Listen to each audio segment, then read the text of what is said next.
Morning. It's a beautiful Saturday morning before it gets warm, of course. It's a beautiful way the days work. They start out gorgeous in the morning. They get hot because they need to be so that things can grow. All those things you've been busy planting and such. And then, of course, the night comes and we rest. And then we start again the next morning. And it's a beautiful morning this morning. The sun's coming up. The birds are chirping again. Clouds are just very light and lilting up there. What a great day to start. I was thinking, it's been all week, I've been thinking about this one. I just haven't had time to do one this week, and was thinking about this fireside chat, and came back to my head over and over and over again to business. Business has one very clear motto in it as far as establishing and getting a business going and how to begin it. And it's three simple words, which actually are one: location, location, location. And as I kept thinking about that, location, location, location, I kept thinking back to faith and, of course, what it is that I seek to do as a pastor and keep hoping and praying that people would begin to understand and respond to as well is, of course, spiritual faith and God and a true difference in the lives that we live because of our faith. That our faith isn't a sidelight and then we do everything else. Our faith is the thing that directs what we do. It informs, it changes everything we do because we are in our faith. And I know that there's still difficulties because for everybody it's still separation and isolation. And, it could be a scary thought to think that we might ponder on at this where we are right now for maybe 2 years. Who knows? I don't know the answers to that, and I certainly hope and pray that it's not that case. It is possible, though, if government controls things and if there's a way that they say, well, we can't do those things until there's a vaccine, and there's no vaccine, who knows what that answer is going to be. But more importantly, in the midst of all that stuff is the constant reminder that we've already been through 3 months of this location, location, location. You see, God's location is always present with us. God's location is always in and amongst his creation. He's not distant, he's not separate. God's location is among the act and the work of his people, where they are doing his will and seeking his way, and they are longing for him and demonstrating him. In those places, that's where his location is. Location, location, location. And he gives us confidences and proofs about that as well as he, of course, as Jesus left his disciples and was in the process of making them apostles to go bring a message to the world.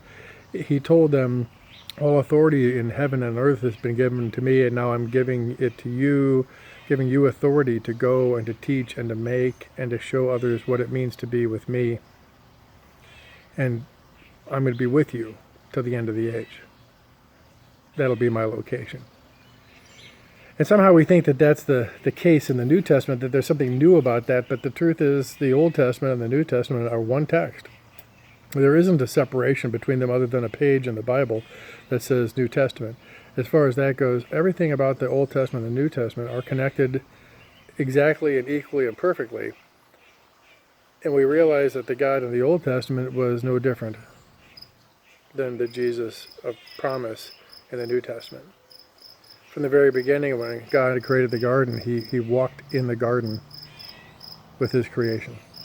He longed to walk and to talk with them.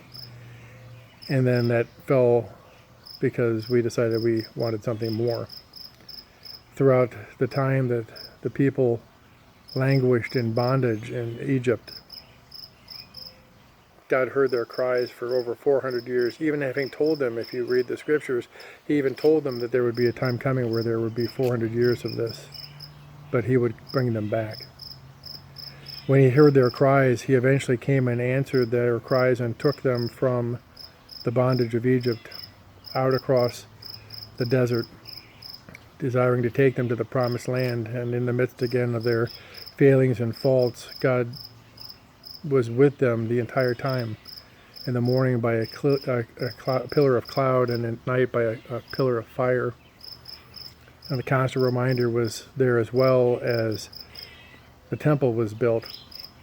And there were two freestanding columns that were out in front of the entrance, one called Boaz and one called Joachim. Joachim means establishes, and Boaz is God's strength. You see, throughout the Old Testament and the New, God has always promised to be with his people. That's what makes us different. That's why we can do differently. That's why we struggle to actually do differently. Not give it lip service and say we do it and make all these wonderful sounds and statements like we're doing something. But we can actually do it because he is present. As you search the scriptures, I encourage you to look for stories of God's presence, his promises to be present, his invitations for you to come find him and know that he is present. But you see, God doesn't have to go looking for us. It's us who need to go looking for him. And that's really a key importance. If you assume you know where he is, chances are you might not know where he is. Because he is not containable. He is not controllable. He is not going to bargain with you. He is not going to give us these abilities to tell him what to do. He is God above all. He is the only one who can say, I am that I am, which literally translates to more like I will be what I will be. And somehow, sadly, we, even in the midst of these days, have people who are making him to be negotiable. That our actions and our fears and our retorts and all the things that we do, that none of that matters, that none of that has an impact because, well, we know where God is. Location, location, location. But if God's location is everywhere for all time and always watching, you also need to ponder that he's not missing a trick or a beat as well. He understands, he sees. And despite all that, he still loves and longs that you and I would come and be more like him and demonstrate something different in the world. That really is a challenge. Because ultimately, if we don't, well, then we're just like the rest of the world. We're about to begin worship. Hopefully, we're about to open up again. We've been worshiping, and we're about to open worship again, that people can start to come. And already, I'm just going to tell you, already I got people trying to negotiate the system. And I'm just telling you, folks, the letter that has been sent out by the board is very clear. If people can't comply, if people won't, we'll just stay doing it by recording. Because we do take seriously the fact that the government has asked us not to do something. We want to honor our authorities. We don't necessarily agree with it. We don't necessarily think it's the best, but we're pushing it to the farthest extent, trying to go to the 100 people that we're allotted because we have space and ability to do it. But we also are seeking the safety of the people who come. Because the COVID virus is real and deaths are happening, and people need to understand that. Although we don't seem to be blossoming in it here, I guess the only proof that would make it happen is if it was as bad as the Black Plague, and I don't know why people would ask that would happen, but that's kind of where it seems that we would be.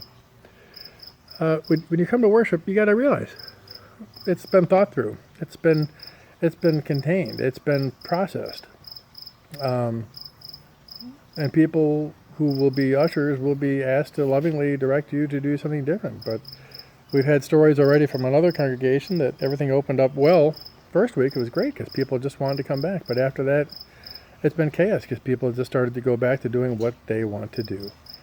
And I can't make it any clearer for anybody other than to tell you that, again, location, location, location means that we as Christians should act and behave and respond differently than everybody else in the world. And it shouldn't be a face thing. It shouldn't just be walking and talking. It should be walking the walk. It's just not talking it. We understand as a Christian what it is to do what's supposed to be done, even when we don't like it. We understand what it is as a Christian to hang tough in faith when people are after us and disagree with us. Why? Because our Lord and Savior Jesus Christ told us it would happen, that when we stand with Him, truly with Him, it would happen, and that He's with us to support us and to give us courage to stay the path.